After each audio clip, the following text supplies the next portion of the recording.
आज मैले तपाईहरूले हेर्नै पर्ने भिडियो लिएर आएको छु। भिडियोलाई अन्तिमसम्म हेर्न नभुल्नुहोला।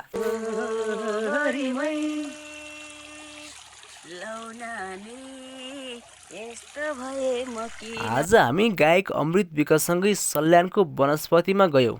त्यहाँ जाँदा त्यहाँको दृश्य एकदमै रमणीय रहेछ। अनि त्यहाँको व्यवस्थापनको त झन् कुरै नगरौ।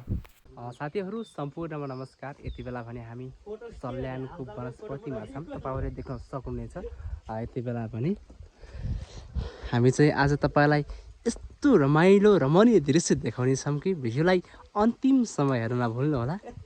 यति बेला भने हाम्रो अमृत भाइ भने एकदमै चञ्चलताका साथमा यो वनस्पति मुलपानी वनस्पतिमा प्रवेश गर्दैछन्। हामी तपाईँलाई यो वनस्पतिको सम्पूर्ण दृश्य देखाउनेछौँ। भिडियोलाई चाहिँ अन्तिमसम्म हेर्न नभुल्नुहोला। यति बेला भने म वनस्पतिको भित्रतिरको यो ग्राउन्डमा हिँड्दैछु। यतातिर चाहिँ एकदमै राम्रा गमलाहरूमा विभिन्न थरीका बिरुवाहरू रोपेको अवस्था रहेछ। उतातिर चाहिँ लाइटको व्यवस्था पनि गरिएको रहेछ। यतातिर चाहिँ पक्कै पनि फोटो खिच्नका लागि भनेर राखेको हुनसक्छ। म चाहिँ यसरी यतातिर देख्छु। यति बेला भने तपाईँहरूले देख्न सक्नुहुनेछ। म चाहिँ यति माथि आइसकेको छु। यति बेला भने म तपाईँलाई सम्पूर्ण दृश्य देखाउनेछु। भिडियोलाई अन्तिमसम्म हेर्नुहोला।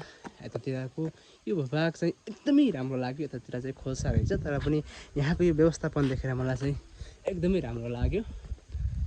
यतातिर चाहिँ विभिन्न सूचना पार्टीहरू टाँगिएको अवस्था रहेछ। यहाँ चाहिँ विभिन्न थरीका बिरुवाहरूलाई जतन गरेर राखेको रहेछ। म तपाईँलाई अलिकति पर गएर देखाउनेछु। भिडियोलाई हेर्दै गर्नुहोला। म चाहिँ अलिकति माथि आइसकेको अवस्था छ यो सल्यानको वनस्पतिमा। तलतिर निदा चाहिँ हाम्रो दाइहरू बसिराख्नु भएको छ र म चाहिँ माथि आइसकेको छु। तपाईँलाई म अलिकति योभन्दा माथि गएर पनि सम्पूर्ण दृश्य देखाउनेछु। हामी चाहिँ अब अलिकति माथि जानुपर्छ। भाइ कस्तो लाग्यो? एकदमै रमाइलो छ है। यतातिर चाहिँ यसरी बाटोमा सजाइएको अवस्था रहेछ, दृश्य रहेछ। मलाई चाहिँ एकदमै राम्रो लाग्यो। म चाहिँ अब उप्रो जानुपर्ने हुन्छ। यतातिर चाहिँ एकदमै राम्रो लाग्यो चाहिँ यो बर्खाको समय भएर पनि होला पक्कै पनि रमाइलो देखिएको छ। हरियाली वातावरण वनस्पति भनेर नाम राखेको रहेछ।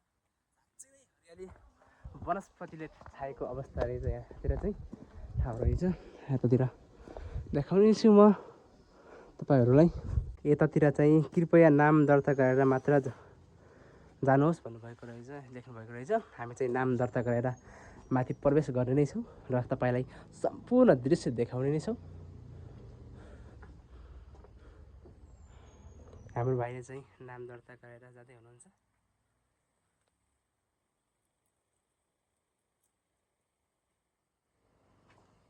भाइ भिडियो खिचिदेऊ त। अब म चाहिँ नाम दर्ता गरेर जानेछु।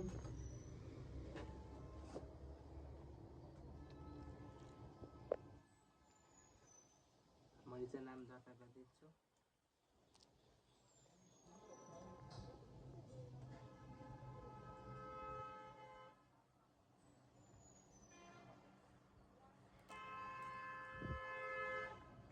हामीले चाहिँ यति बेला नाम दर्ता गरिसकेका छौँ र हामी तपाईँलाई सम्पूर्ण दृश्य देखाउनेछु। म चाहिँ अब तपाईँलाई सम्पूर्ण दृश्य देखाउनेछु। एकदमै रमाइलो वातावरण रहेछ। यतातिर चाहिँ पानीहरू पनि रहेछ, पक्कै पनि माथितिर ओहो झरना भन्दा पनि फरक नपर्ला है त। अहिले हिँडेको अवस्था छ भाइ। उतातिर जाने हो कि एकछिन माथितिर देखाएर होइन गएर आउन त घुमेर है।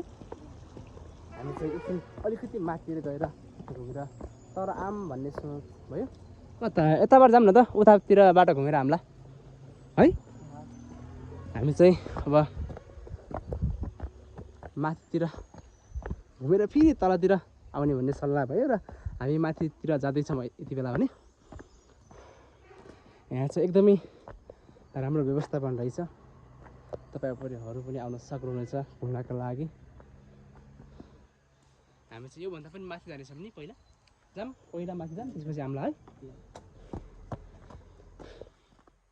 ए यतातिर पनि रहेछ है यतातिर के हामी अन्तिममा हेरौँ यतातिर चाहिँ ए आउने बाटो है अब भाइ पहिला पनि आएको र यहाँ ए आउने बाटो है उतातिरबाट कस्तो लाग्यो त यो वनस्पति देखेर मूलपानीको एकदमै राम्रो लाग्यो मलाई चाहिँ अब अमृत भाइलाई पनि पक्कै राम्रो लागेको हुनुपर्छ तपाईँहरूलाई पनि एकदमै राम्रो लागेको हुनुपर्छ होइन हामी चाहिँ अलिकति माथितिर आइसकेका छौँ हिँड्दै थाकियो यार यहाँ चाहिँ अनुमति बिना प्रवेश निषेध भनेको रहेछ हामीले चाहिँ अनुमति यतातिरको यो व्यवस्थापन पनि राम्रो रहेछ यतातिर हेरौँ न त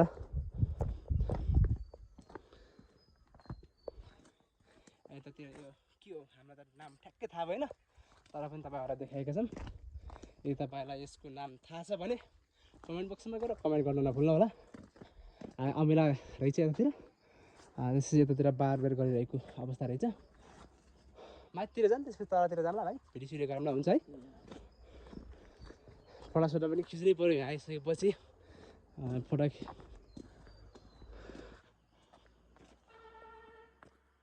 अब चाहिँ हामी सरर उतातिर जान्छौँ पहिले त्यसपछि माथितिर गएर तपाईँलाई सम्पूर्ण दृश्य देखाउनेछौँ त्यसपछि यो वनस्पतिमा रहेका जति पनि दृश्य छन् जति पनि व्यवस्थापन गरेको ठाउँ छ जति पनि ओगटेको भूभाग छ त्यो सम्पूर्ण देखाउनेछौँ जतिर पानीको टङ्की हुनुपर्छ पक्कै पनि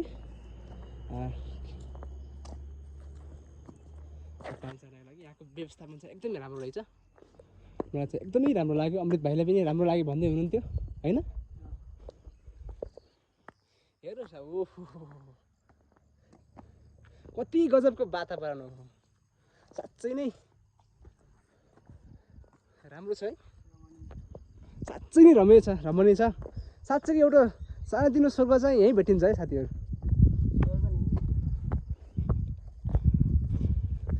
यतातिर चाहिँ के है हेरौँ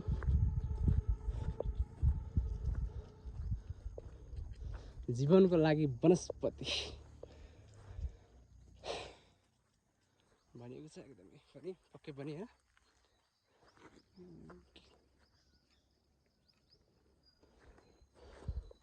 भाइले चाहिँ हेर्दैछन् कस्तो लाग्यो देखेर ए हिमाल देखाउनु पऱ्यो अरे भाइले चाहिँ क्यामेरामा कैद गर्नु पऱ्यो हिमाल हुने लागेका छन् अलिकति परतिर जाऊँ न त माथितिर जाऊँ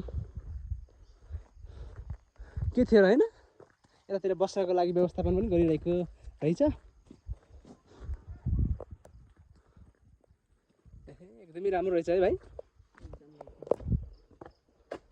कानमा फेरि ठ्याक्कै के पस्छ क्या रहेला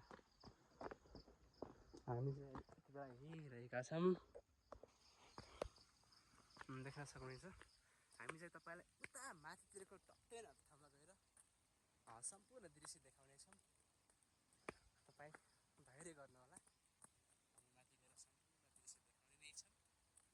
भिडियो अलिकति लामो भयो जस्तो लागेको छ तर चिन्ता नगर्नुहोस् है भिडियो हेर्नै पर्नेछ तपाईँले एकदमै रमाइलो नै छ साँच्चै नै स्वर्ग सानो स्वर्ग भनेर देख्ने यस्तै ठाउँ छ देख्न सक्नुहुन्छ यो चाहिँ हामी अहिले सल्यानको वनस्पतिको माथि टप 10 को ठाउँमा छौँ देख्न सक्नुहुनेछ तपाईँहरूले चाहिँ हामीहरू चाहिँ यति बेला भने तलतिर झरिरहेको अवस्था छ देख्न सक्नुहुनेछ यतातिर चाहिँ गोडमेल गरिएको रहेछ गमलाहरूमा विभिन्न थरीका फुलहरू रोपिएको छ राम्रो छ है तपाईँहरूले छुट्याउनै नपर्ने भिडियो आजको चाहिँ हो यतातिर चाहिँ हाम्रो ब्रदरहरूले पुरा भिडियो खिच्दै हुनुहुँदैछ हामी त तपाईँलाई भनेको ठाउँतिर अलिकति उता जानेछौँ है भाइहरू चाहिँ यता देखाउनु भन्नुभएको छ भाइ घर कहाँ हो कहाँ रे ए हो नि कहाँदेखि कतिखेर हो त यहाँ आया ए हामी पनि भर्खर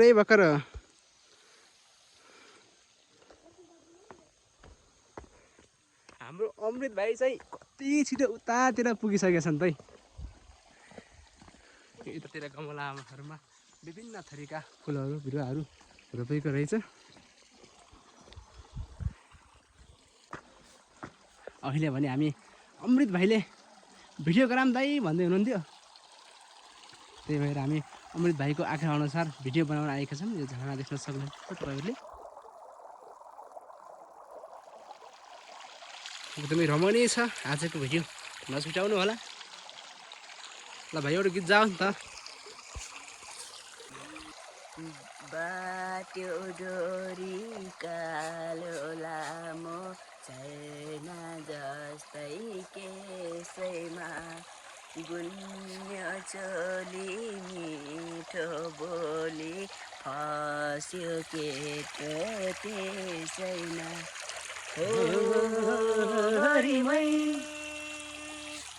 लौनानी यस्तो भए म किन तिमी बिना सानी एकछिन बाँच्नै सकिन तिमी बिना सानी एकछिन बाँच्नै सकिन ल त धन्यवाद भाइ हामी चाहिँ यति बेला भिडियो बनाउँदै थियौँ एकदमै ठुलो पानी पर्यो पानी परिसकेपछि चाहिँ यसरी बसिरहेका छन् हाम्रो भाइ साथीहरू आजको भिडियो तपाईँहरूलाई कस्तो लाग्यो जस्तो लाग्यो त्यस्तै प्रतिक्रिया कमेन्ट बक्समा छोड्न नभुल्नुहोला र यदि मेरो च्यानललाई सब्सक्राइब गर्नुभएको छैन भने पनि सब्सक्राइब गरेर यस्तै नयाँ भिडियो हेर्नका लागि जोडिनुहोला अहिलेलाई भने म बिदा हुन्छु चेतन बिसी नमस्ते।